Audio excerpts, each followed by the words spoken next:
எல்லோருக்கும் வணக்கம். 2026 புத்தாண்டு வாழ்த்துக்கள். கன்னி ராசி ஒரு சவாலான, அதே சமயம் சாதனைகள் நிறைந்த 2026 அமையப் போகிறது.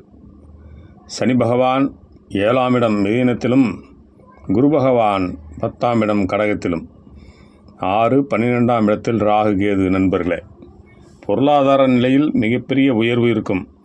புதிய தொழில் தொடங்க குரு பகவான் துணை இருப்பார்.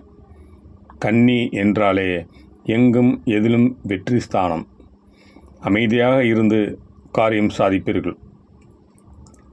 7ஆம் இடத்தில் சனி உங்களை சுற்றியுள்ள மனைவி, மக்கள், நண்பர்கள், உறவினர்கள் அனைவரின் அன்பு எந்த அளவுக்கு உண்மையானது என்பதை அறிவீர்கள்.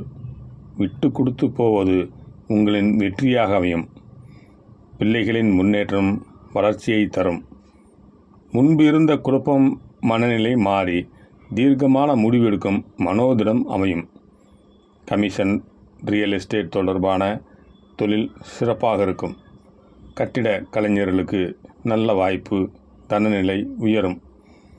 எதிர்பார்த்த திருமண வாழ்க்கை அமையும். புதிய நட்பு வட்டாரங்களில் கவனமாக இருப்பது நல்லது.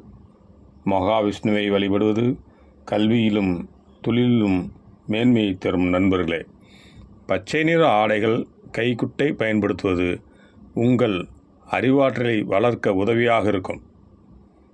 ஆஞ்சநேயர் வழிபாடு, உணவு தானம் சிறப்பான பலனை தரும். நண்பர்களே, அடுத்த கிரகநிலை மாற்றங்கள் உங்களுக்கு சாதகமாக அமையும்.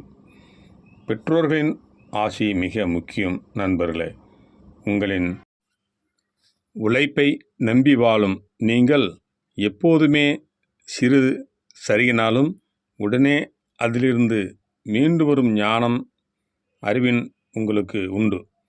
வெற்றி உண்டு. கணவன் மனைவி இடையே கருத்து வேறுபாடு அவ்வப்போது வரும். இருவரும் விட்டு கொடுத்து வாழ்வது நல்லதொரு குடும்பமாக அமையும். மன ரீதியான பாதிப்பு வந்தால் உடனே தட்சிணாமூர்த்தியை வணங்கி தியானம் செய்தால் உடனே சரியாகும். வேலையில் இடமாற்றம் ஏற்படும். எங்கு சென்றாலும் உங்கள் அமைதி, ஆழ்ந்த சிந்தனை, போராடி வெற்றியடையும் குணம், விடாமுயற்சி எப்பொழுதுமே உங்களை உயர்வான நிலைக்கு கொண்டு செல்லும். பிகாம், எம்காம், எம்டிஏ, சிஏ போன்ற துறைகளில் உள்ள மாணவர்களுக்கு நல்ல முன்னேற்றம் கிடைக்கும். சனி பகவானின் பார்வை ஆன்மீக சிந்தனை, அறிவில் முதிர்ச்சியை கொடுத்து சிந்தனையாளர்களாக மாற்றுவார். அனுபவம் அதிகம் கிடைக்கும்.